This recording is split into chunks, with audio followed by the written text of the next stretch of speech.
psychedelic binds to these receptors, there's a significant alteration in the connections between different brain areas and within different brain areas. Again, in a fairly simplistic way, the connections between brain areas are broken down into networks, and those networks will play different functions. There's sort of networks for resting thought and sense of self. There's networks for visual processing and auditory processing. And they're all sort of discrete but interacting networks. When a psychedelic is acting on your brain, it tends to change and often reduce the level of connectivity within a single brain network, but it massively increases the connectivity between different brain networks compared to how your brain works without the psychedelic in there.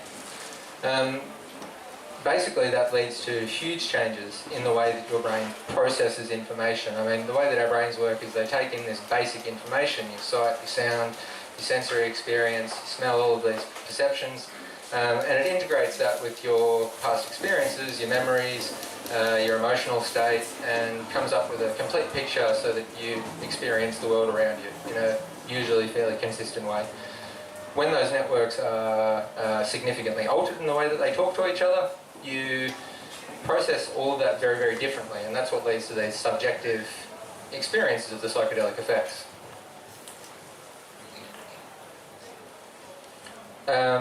Beautiful picture, some research where you can see on the left-hand side, that's sort of the typical, well, it's a mapping using different nodes around the edge of the circle, and the lines show how those nodes, which are different brain networks, are talking to each other in the normal state without a psychedelic in the picture.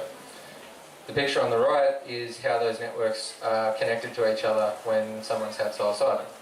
So you can see there's this absolutely massive shift in the way that these different networks communicate with each other.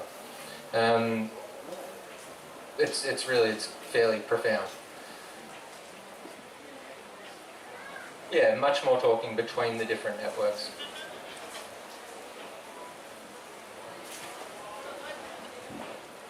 I'll move on to talking about the neuroplasticogenic effects now. Neuroplasticity is the process of connections between different neurons reorganizing over time. Our brain is not static.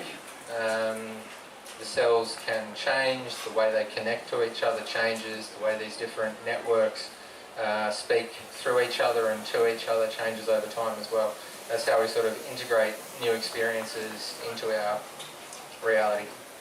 And it all happens on sort of a chemical, biological level. You can see this, you can actually see these neurons changing over time if you use different types of brain imaging.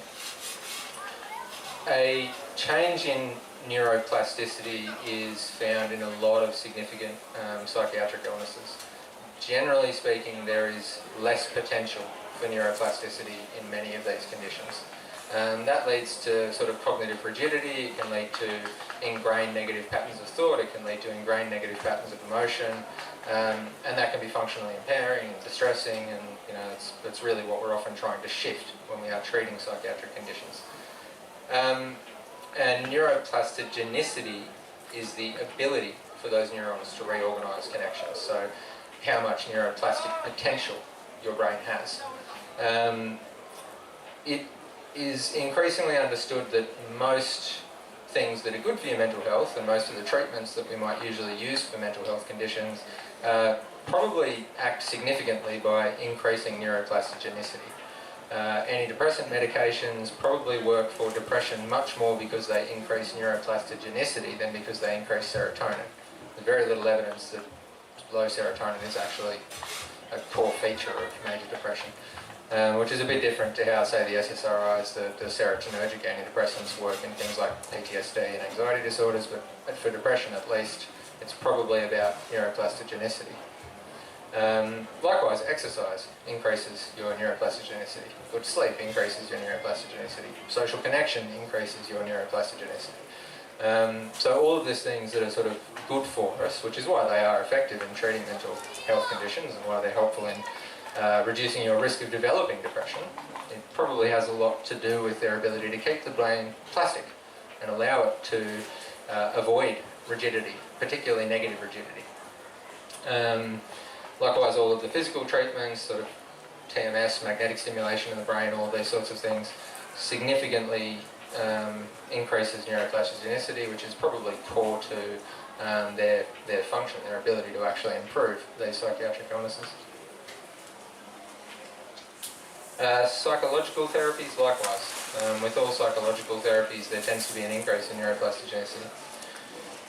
The reason this is important is that neurons that fire together, wire together, when these networks are static, when they can't change a lot, it is those networks that dictate your emotional experience. It is those networks that dictate your response to the world around you. It is those networks that dictate your mood, your emotional processing, your thought processing.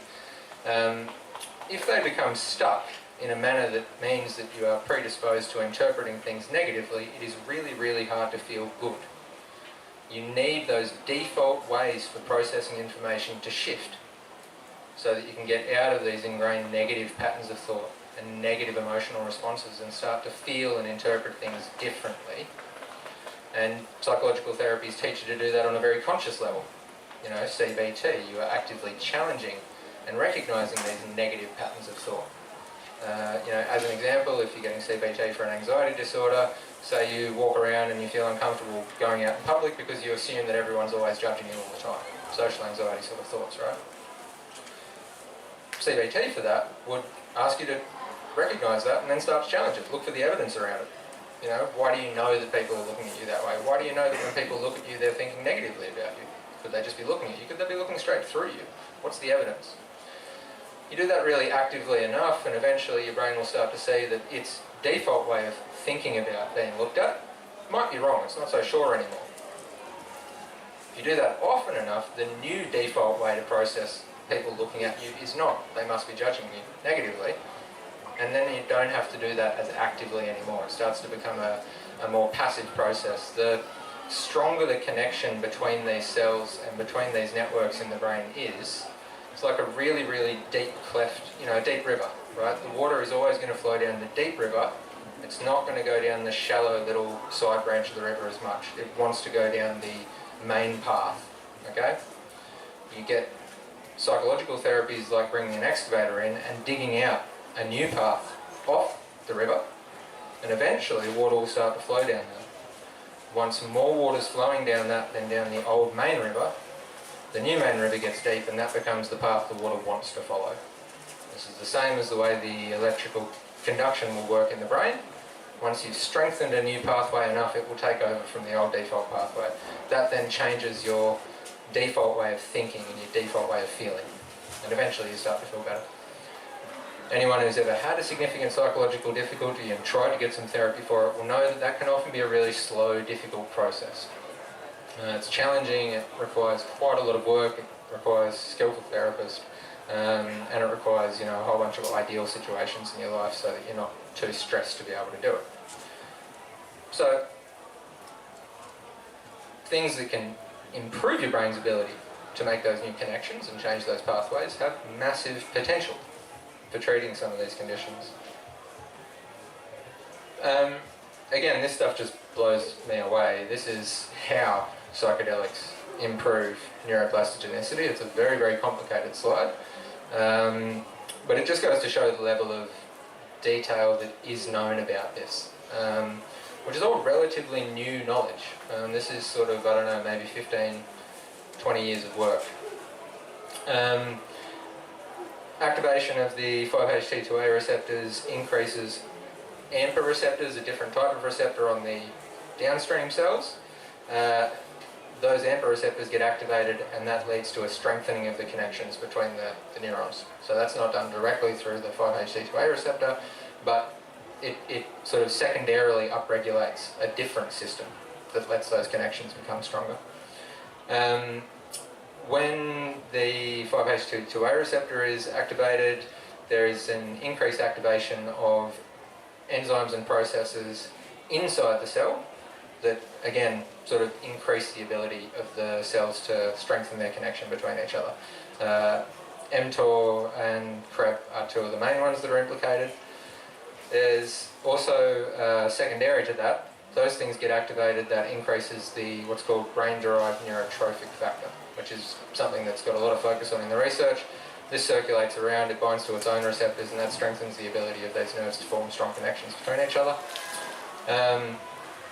The interesting and much newer sort of discovery is that these psychedelics don't only bind to 5-HT2A receptors, they also bind, or some of them bind directly to the receptors that the neurotrophic factor binds to, which significantly increases the effectiveness of those neurotrophic factors. Their potency goes up dramatically in the presence of these psychedelics.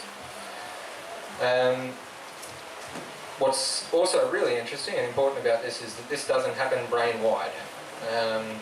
In different parts of the brain, particularly a difference between the mesolimbic part of the brain, which is a dopaminergic system that's implicated in addiction particularly, but also implicated in your sense of pleasure, motivation, drive. The way they work in that part of the brain is very different to the way they work in the hippocampus and the frontal cortex. Now, frontal cortex is where your higher order thinking happens, and it also regulates a lot of the deeper emotional processes of the brain. So really, really important, and really important that there are actually different effects. If these neuroplastigenic effects strengthened connections in the mesolimbic system, psychedelics probably wouldn't be that effective for treating addiction. They actually have a different effect in those regions than they do in the other parts of the brain, which is fascinating, and it just goes to show you how complicated this computer that we carry around in here is. For some psychedelics, namely DMT and DOI, there's also activation of a different intracellular receptor called sigma-1 that's important not only for regulating neuroplasticity and enhancing neuroprotection, it's got some antioxidant effects, but that property of those drugs has been thought to potentially let something like DMT maybe be good for people after a stroke, where there's a lot of oxidative damage. There's sort of damaging metabolites floating around in the area of the stroke that prevent the brain cells from recovering. So the damage is sort of more permanent and less able to rewire. And there's been some work looking at whether something like DMT could actually allow those brain areas that have been affected by something like a stroke or bad head injury, perhaps recover a little bit more, or recover a little bit more easily.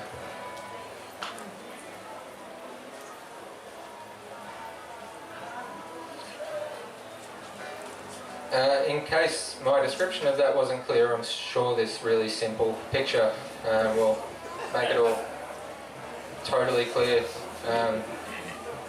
That's a schematic representation of this process. Again, it just blows me away that this has actually been figured out at that level of detail. Everything below those two yellow lines there is stuff that's happening in the cell. So molecules, the signaling molecules, or psilocybin or LSD or whatever psychedelic, are binding to the receptors that are in those two yellow lines there on the membrane of the cell. And all of the stuff below that is a cascade of events that happens within the cell. And this is sort of coming back to what I was talking about before. Why doesn't serotonin produce psychedelic effects? What happens when serotonin binds to its receptor on the far right there, the 5-HT2A receptor, is different to what happens when a psychedelic binds to that receptor. So in terms of what happens in the cell, significantly different. And then those receptors on the left-hand side there are more those glutamate and AMPA receptors, basically receptors that again are responsible for what's called long-term potentiation, which is the strengthening of connections between different cells. But yeah, I can't pretend to understand this in a great deal of detail compared to those who do understand it in a great deal of detail, but it just boggles my mind that we're at that level of understanding of the brain. And it's still really just scratching the surface of, a knowledge of the brain.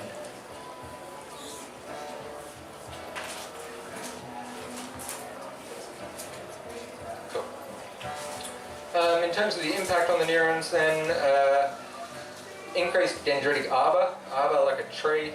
That's the branching of the dendrites off a neuron, which again, the dendrites are what connect to other neurons, so this is a sort of a function of how much connectivity there is between the cells in the brain. Increasing the dendritic spines. Dendritic spines are little outgrowths off the dendrites. That is where those synapses, those gaps between the cells exist, where the chemicals get spat out so they can talk to each other.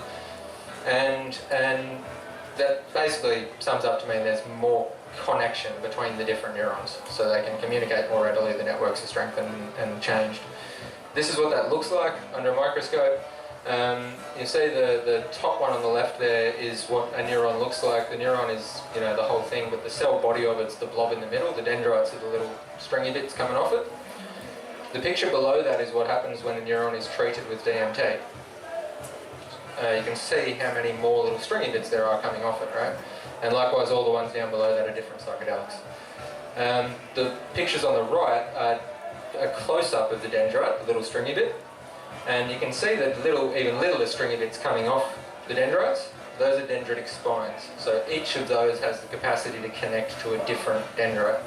And again, top one is just what it looks like normally.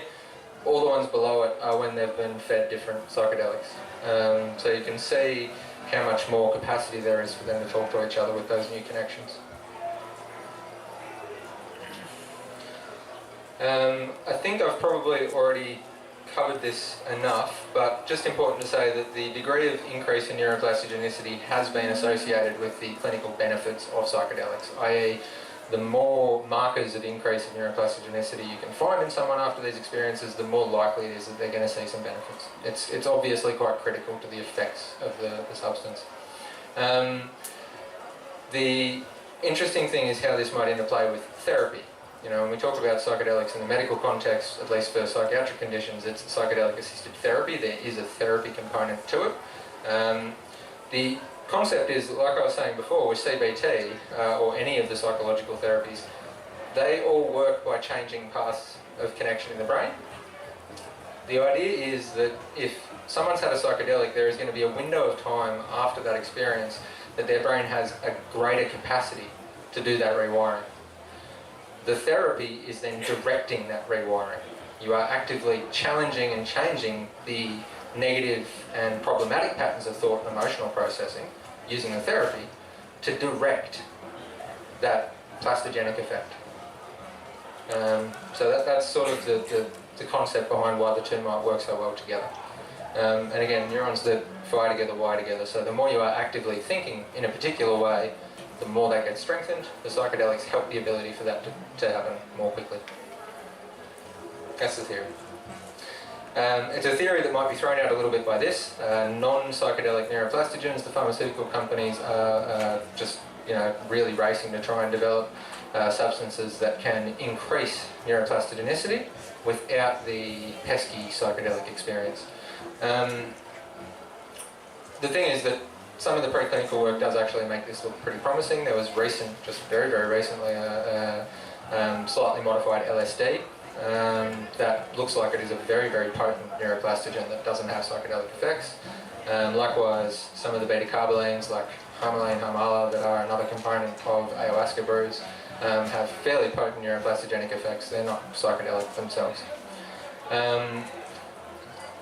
I'm not dismissive of this. There are certainly people in whom psychedelics are too risky or outright would just be too dangerous to use, who may still benefit from a really potent neuroplastogenic agent.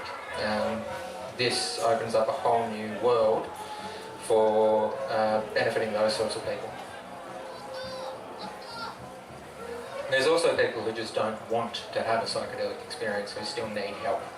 And if this gives them a new option, that's ace, because options at the moment are limited. Quickly, I'll just talk about the increasing interest in the immunomodulatory effects, the ability of psychedelics to modify the immune system and change the inflammatory response in the body, because it's really fascinating.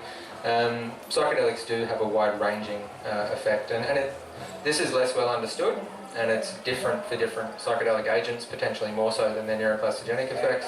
But basically changes the cortisol response, at least acutely, potentially for some period afterwards. regulates and modifies the release of a whole range of pro-inflammatory cytokines, things that lead to inflammation in the body. It has some effect on different immune cells, including the microglia in the brain, which is really important for a range of neurological conditions. And there's a list of sort of the things that this might be useful for. It's being looked at in asthma and COPD, neuropsychiatric disorders, tic disorder and Tourette's, neurodegenerative disorders, ischemia, so like having a stroke where blood supply gets cut off to a part of the brain and there's damage. Chronic pain conditions, because they also influence what's called substance P, which is critical in pain transmission in the body. And potentially heaps of other stuff, basically. But this is much earlier stage research at the moment. Very, very recent examples that are very, very exciting. Gee, I think it would only be in the last couple of weeks that a paper was published where they were trying to use psilocybin to improve some of the mood effects in Parkinson's disease, the negative mood impacts, and actually found that a single dose significantly improved motor symptoms. You know, Parkinson's has a range of motor symptoms: stiffness, tremor, freezing, these sorts of things. And psilocybin actually significantly improved those as well as the mood, and also some of the cognitive effects of Parkinson's, slowing of the thought process, cognitive rigidity. So fascinating, and just, you know, for a month after the single dose there were improvements in motor symptoms, so just amazing. Also another really recent study that was super interesting, psilocybin reversed or prevented a range of the significant neurological consequences in a mouse model of repetitive mild traumatic brain injury.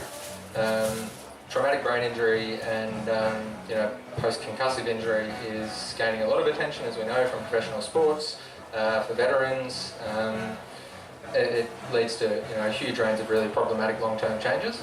So the fact that psilocybin was able to actually reverse or prevent those changes from happening when administered in this model of mild repetitive traumatic brain injury is really fascinating.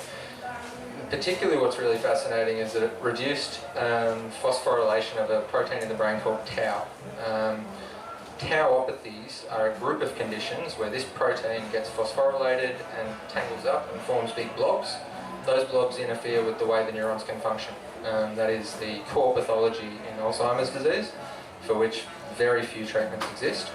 And there are a whole range of other tauopathies. So and pharmaceutical companies have been looking for, and researchers have been looking for a way to actually reduce the phosphorylation of tau and potentially reverse the phosphorylation of tau for a long time now, because this is a huge burden of illness. And at the moment there aren't many, if any, effective available treatments. So really, really interesting stuff. Shows that it's not just a psychiatric mental health potential for these substances, and also shows the complexity of the way that they interact with and affect the body, and not just the brain. And I will get these slides up when they put the recording up, because there's 20 odd references there if you want to dive in.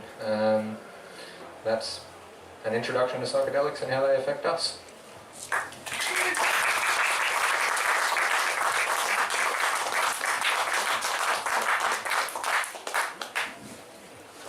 We're going to take some questions, but I just wish to let you know that Martin Williams will be up next, so don't go too far away. So we'll do 10 minutes of questions, and we've got another talk following this, so please stick around. Is that on mushrooms? It is on mushrooms. But all will be revealed. Who has a question for Symon? You do?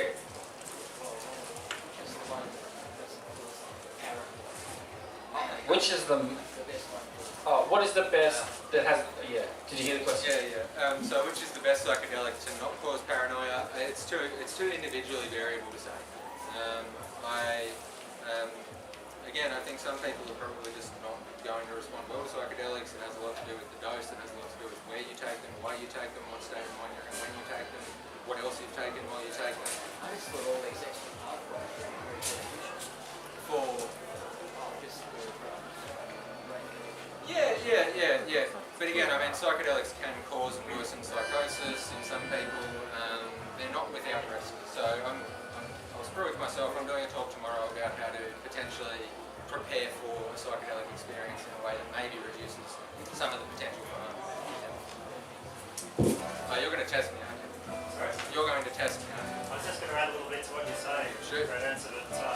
David Nichols, who's one of the sort of world leaders in psychedelic neuropharmacology, had I guess a hypothesis about LSD, that there's a subtle chemical change in the course of its metabolism once it's in our bodies, which actually subtly shifts the receptor activity and makes it more dopamine receptor rather than serotonin receptor agonist.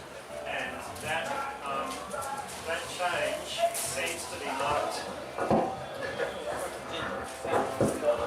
That change in activity seems to be marked by a significant subjective shift in the quality of the experience.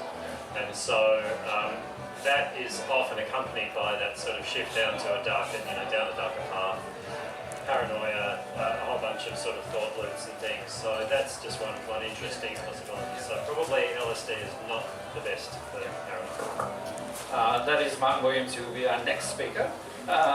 Getting in a little early, which is good to see because it's very helpful at this point.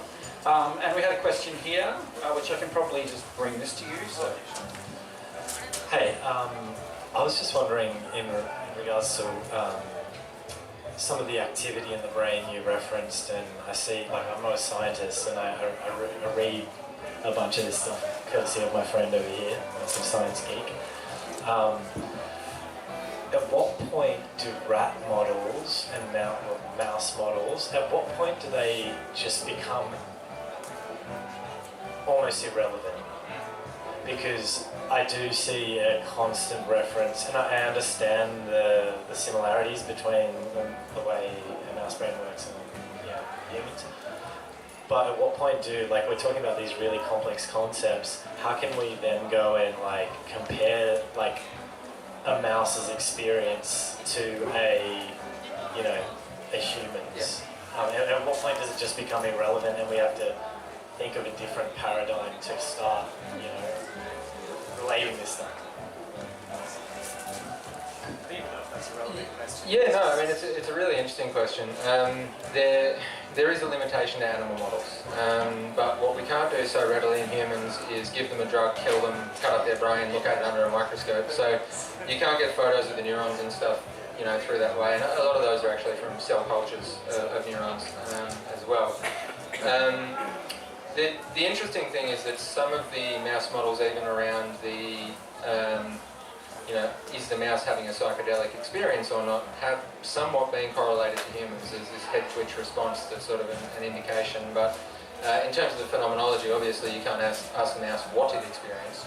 I think they're useful for looking at some of these biochemical things. You can still measure the BDNF and stuff in a mouse. It then needs to be translated into human research though, and that's always the pathway, right? Obviously not to the point where we're killing the people and cutting the brains open, but you identify these things in animal models so that you can then explore them in humans as well. It is, from a research practicality perspective, a lot more difficult to test 100 people than it is to test 100 mice. So you can test 100 mice 100 times, identify some of this stuff, and then test 10 people. It gives you some idea that there's a signal that something needs to be looked at in the human experience. Not so much the human experience, but the human. Obviously, again, from an experiential perspective, not very useful.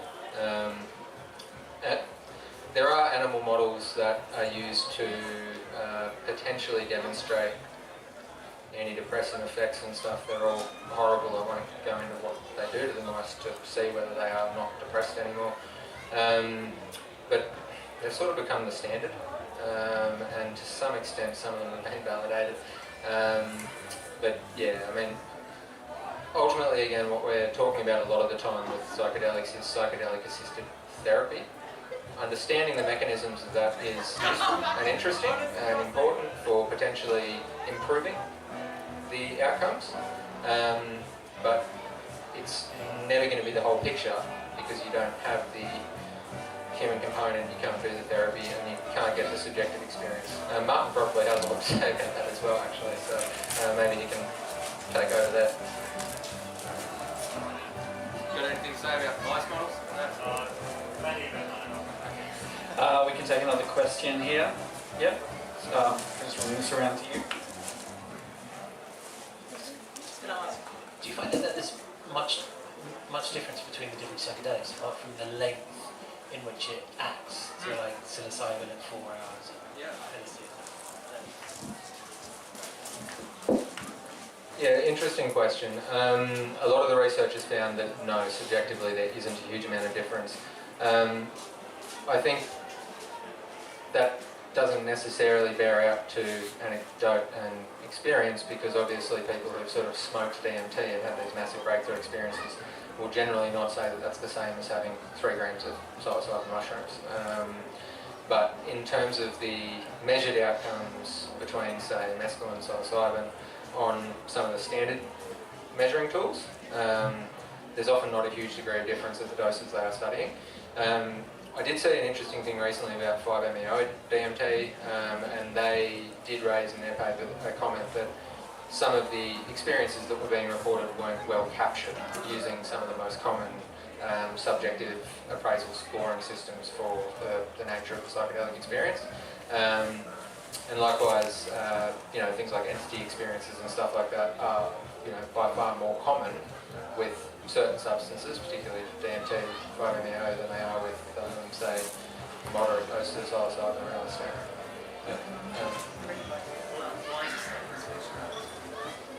Oh, interesting. I haven't seen any. The question is, are there any studies where they give people the psychedelic or 2 different psychedelics and don't tell them which one they've had, and then see whether the researchers can tell the difference between them? I haven't seen it. The Basel group has done that with 3CB, mescaline, and psilocybin, and they try and equate the doses, of course, which is very difficult given they're doing different compounds with different time courses of these. But they still came up with more or less a convincing argument that it's very difficult to differentiate among them. Is that a measuring problem? Or is that they're not different thing? Because again, I think anecdotally that probably... Yeah. So interesting question, yeah. We've got time for one more question, but this hand. We'll try and get to it. Do you want to... Yep. Got enough light lead here. No, thanks for that today. That was very interesting. So my question was just in relation to the non-psychedelic neuroplasticity genetics or whatever the rest of that word was. So it said that there's a bit of debate over whether the psychedelic portion has a bit of a effect on the actual therapy itself. Is there any sort of reasoning to suggest why that is, or is it mainly just sort of anecdotal evidence? So the question is, why do some people maybe think that the psychedelic experience is necessary for the effect relative to a non-psychedelic neuroplastogen? Is that? Yeah. I think when you look at the relationship between some of those phenomenological subjective experiences and how they generally predict the positive outcomes, it gives a fairly convincing picture that they probably are important. There's also, again, you're trying to direct that neuroplasticity, and the insights and the change in cognitive processing that the psychedelic state induces often leads to these sort of thoughts and these new meanings that relate to you and what you're dealing with and what you're trying to get through, that might come up in the course of therapy, but they often come up in the course of a psychedelic experience, particularly if that's done within a psychedelic assisted therapy framework where there's been preparation so that you're thinking about what you want to try and bring up, bearing in mind that these things generally are fairly unpredictable. You're not always going to get the focus of the psychedelic experience onto what you were hoping to. But those insights perhaps then actually can again direct some of that neuroplasticity. So I think the non-psychedelic neuroplastogens would probably still work a lot better if they're done with therapy. The question is, how much does the psychedelic experience itself sort of mimic some of what you would do during therapy anyway, but do it in a fairly condensed time period, relative to perhaps having to have more, more actual sessions with someone. Yeah. Okay, we've got our last question here. So the effects of a substance could be permanent on the brain. Have they actually dissected the brains to see from people that have used psychoactive materials to see what their brains look like compared to other people's brains? I'll grab that back. So the effects of substances might be permanent on people's brains. Have they actually looked at human brains to see whether there are differences between those who use substances and those who haven't? Yeah, there have been, but the sorts of changes you're typically seeing, this is often done in people who've used substances to a fair degree of excess. And generally speaking, in that population, you're not only having one psychedelic experience once in your life. So if you think about the sort of cellular and structural differences that brains just naturally have by the time you're entering older age, you can see that even just on fairly crude brain scans like CT scans. Sort of pointing the finger at saying that change is because that person took acid when they were 25 is, it's impossible really. The best they can do is they look at, really, really complex, fairly sophisticated, different types of functional brain imaging. There's a whole bunch of different ways you can take pictures of the brain or measure the electrical activity in the brain that give a good indication of what's happening in there. And when you try and do controlled studies and you have enough people and you've ruled out other known factors that affect brain function, brain structure, patterns of brain activity, you can sort of amalgamate enough data to sort of say, okay, we do think that changes because of the psychedelics, and even more so when you do some of these tests before that person takes the psychedelic and after that person takes the psychedelic. So within subject variability, you actually look at the person before and look at the person after. And that gives us some indication of the nature of these changes. Whether they're permanent or not, some of the biochemical changes does seem to be time limited to some extent, and the duration of the psychological changes is something that's just going to need to keep being studied because this is the sort of new wave of research, and also again following people up for 10, 15 years and scanning their brain and asking them all these fairly complex questions over and over again just gets impractical to a point. But yeah, I think there's sort of suggestive evidence to say that a lot of these structural changes probably can be quite enduring. They can probably last quite a long time. All right, I'd like you to thank Symon and Beck for this fantastic talk.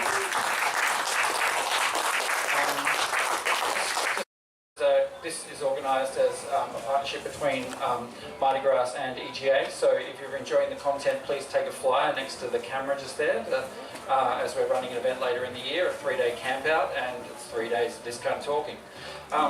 So we're going to have a very short break for those who've just come for Martin. We're just going to switch out, put the computer in, and then we're going to get started. So thank you very much. Please stick around for a couple of minutes and we'll get started with Martin Reeves' talk. Thank you, Simon. Yeah.